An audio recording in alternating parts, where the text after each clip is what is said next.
Hello, everyone, and welcome back to another video brought to you by SeniorCatWellness.com. In today's material, we'll be talking about cats and flies. Yeah, not exactly iced tea on a hot day, but we'll try to make the most of it. Cats love to hunt, make no mistake. And if your feline spots a fly in your home, they'll likely attempt to stalk it, chase it, catch it, and then, well, they'll consume it. Can this form of consumption make your cat sick? That is today's topic. And before we explore this subject in greater detail, let's first take a look at today's topic overview. While cats won't die from eating flies, they carry harmful bacteria, fungi, and pathogens that cause infection and sickness. Flies also increase the risk of parasitic worms entering the body. Despite the various health risks, flies are a source of protein, iron, magnesium, and calcium. While this topic is certainly not pleasant, what is pleasant is each and every one of you. The wonderful viewers of Senior Cat Wellness, thank you so much for stopping by today and checking out our content. You are our foundation, and none of this would be possible without you. Thanks for taking the journey with us. If you enjoyed today's presentation and find it informative, please feel free to subscribe to this channel, like the video, and share the content. It is our mission to serve the feline community and do it with a kind heart and a smile. Thanks for taking some time out of your day to join us, and we do hope to see you again in future content. Now, cats and flies. Can consumption make your cat a bit unwell? Let's talk about it.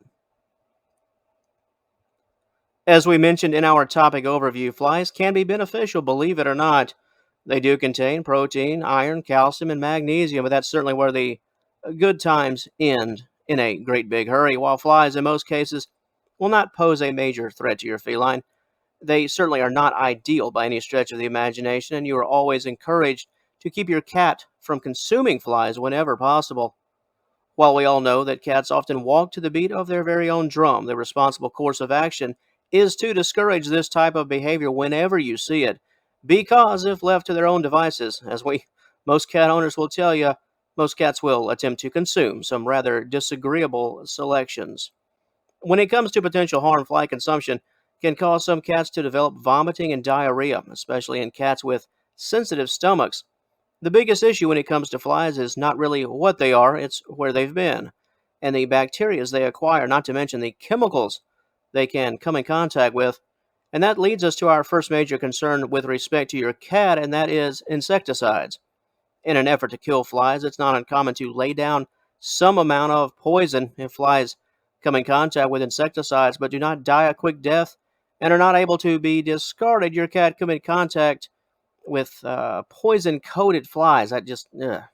Yeah, this could cause your pet to become very, very sick with drooling, body twitches, and difficulty breathing, to be just three of a host of possible symptoms. If your cat has consumed a poisoned fly and is exhibiting a series of worrisome symptoms, please take your cat to the vet immediately. Although the likelihood of this level of poisoning taking place is extremely rare, it is indeed unfortunately possible, especially if your cat has consumed multiple flies. This is just one example as to why this topic is very unpleasant and rather foul, to say the very least. The next potential issue of negative nature involves harmful transmissions. This occurs when a cat consumes a fly that has come in contact with waste and decaying materials, to put it politely, thus causing the fly to become a carrier of harmful bacteria and pathogens. Similar to the chemical aspect, harmful transmission consumption can cause your pet to become extremely ill. Salmonella and Listeria are just two bacteria of concern.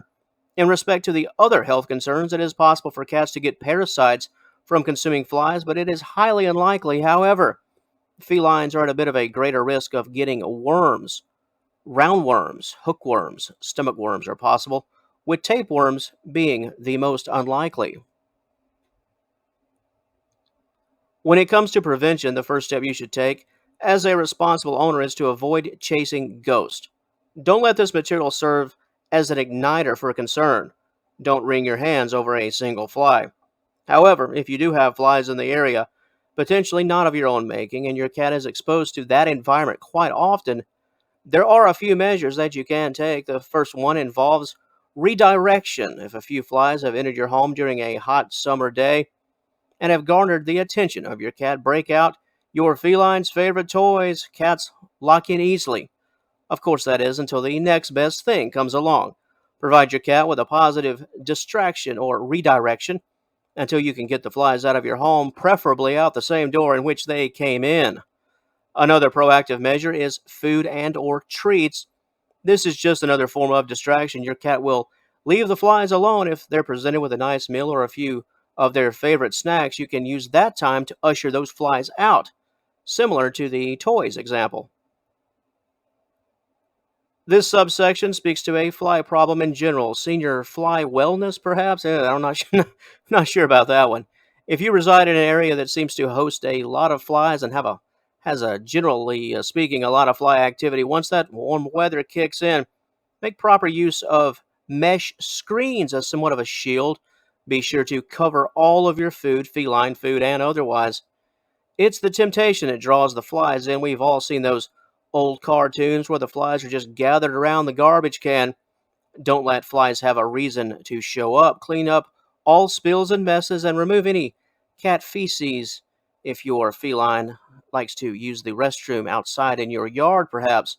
It's really all about cleaning up in and around your home and making sure that your property is free of anything that would entice flies.